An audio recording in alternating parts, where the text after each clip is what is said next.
Doctor Sajid مقبول آپ کی خدمت میں حاضر ہوں۔ اس موضوع پر پہلے بھی بات ہو چکی ہے کہ دوائیوں کا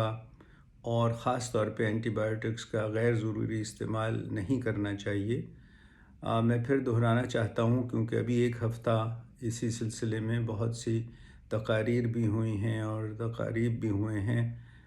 یہ بتانے کے لیے کہ اینٹی بایوٹکس کو خام خواہ استعمال نہیں کرنا چاہیے۔ تو اینٹی بایوٹکس جو ہیں وہ انفیکشن کے خلاف ہمارے پاس ایک بہت اچھا ہتھیار ہے، ایک بہت اچھی دوائی ہے، وہ ہم استعمال کرتے ہیں، مگر شرط یہ ہے کہ وہ باقاعدہ تشخیص ہو گئی ہو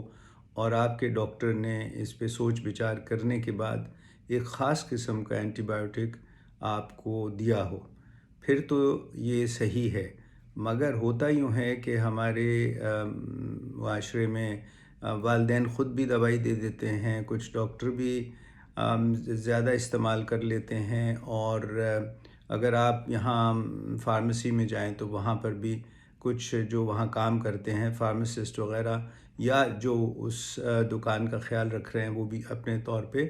اینٹی بایوٹکس دے دیتے ہیں۔ تو یہ اس میں کچھ مضر اثرات ہیں، یہ بار بار آپ کو بتانا ضروری ہے۔ اس سے جب ضرورت نہ ہو تب اگر دیا جائے تو یہی دوائی جو ویسے مفید ہوتی ہے اس سے پیٹ چل سکتا ہے، منہ میں فنگس ہو سکتا ہے، الرجی ہو سکتی ہے، جسم میں دانے نکل سکتے ہیں، اور کئی مرتبہ تو ایسی شدید الرجی ہوتی ہے کہ پورے جسم میں بڑے بڑے آبلے نکل آتے ہیں، وہ منہ میں بھی ہو سکتے ہیں، زبان پہ بھی ہو سکتے ہیں، اور بچہ بہت لاغر اور کمزور بھی ہو سکتا ہے۔ اور اس کے ساتھ ہی جو ہم بار بار اس کو دہراتے ہیں وہ یہ ہے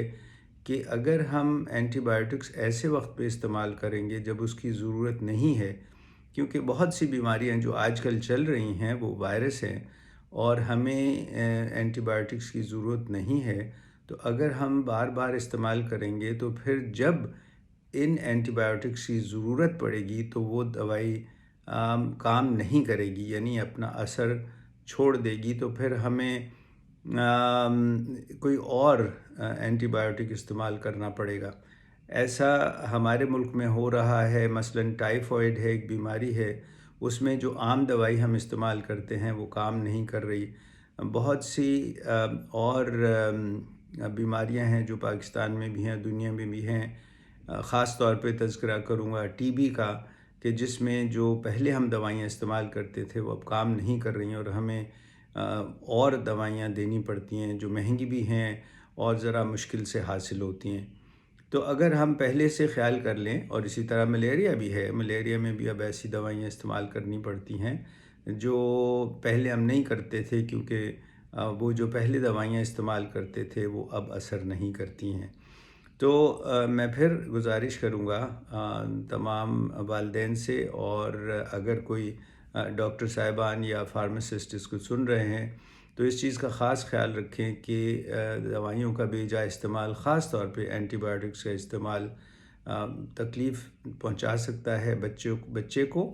اور بڑوں کو بھی، صرف بچوں کو ہی نہیں، اور ہمیں اس کا خاص خیال رکھنا چاہیے۔ استعمال تبھی کریں جب ڈاکٹر کی تشخیص ہو، اس کا نسخہ ہو، اتنی ہی مقدار میں کریں جتنا اس نے لکھا ہے، اتنے ہی دن کے لیے کریں، اسی طرح کریں جس طرح آپ کے ڈاکٹر نے بتایا ہے۔ اگر آپ یہ احتیاط کریں گے تو پھر آپ کی صحت بھی بہتر رہے گی اور ہمیں بار بار دوائیاں استعمال ہی نہیں کرنی پڑیں گی۔ دوسرا جو ہے اس کا یہ ہے کہ حفاظتی تدابیر کیا ہیں۔ اب آج کل سب کو معلوم ہے کہ ہاتھ دھونا ہے، اگر بیمار ہوں تو اپنے منہ اور ناک کو ڈھانپ دینا ہے، مثلا ماسک پہننا ہے، یہ سب کو معلوم ہے،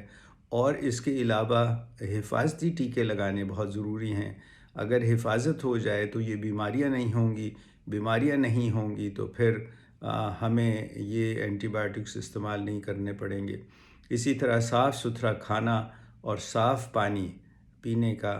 وہ بہت ہی اہم ہے۔ سو حفاظتی تدابیر کریں، اور اگر تکلیف ہو جائے تو ڈاکٹر کی